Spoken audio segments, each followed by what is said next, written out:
Dating tangkikang naglalakad ang 2 taong gulang na pagkakamali. Nang bigla na lamang dumating ang isang puting van at nasagasaan ang bata. Lalakas pa ha? Ito ang driver ng maramdaman may nabangka. Pero umalis din at muling nagulungan ang bata. Okay, ganyan po kayo. Naiwang ang butay ang bata sa kalsada. Pero ang mas nakakagibal, hindi malabang siya sinulungan ng 18 kataong dumaan. At dahil ng lalaki ito na tila walang nakita, may mga dumanding na kasakay sa motorsiklo. Iniwasan na ang bata pero hindi man lamang sinulungan. Ganito rin ang ginawa ng makinang napadaan. At ang masaklapa, isang truck ang dumaan at muli na naman nagulungan ang tumawang bata.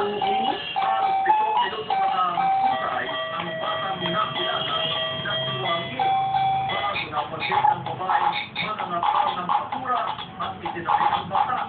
Doon na dumating ang ina ng bata. Okay na?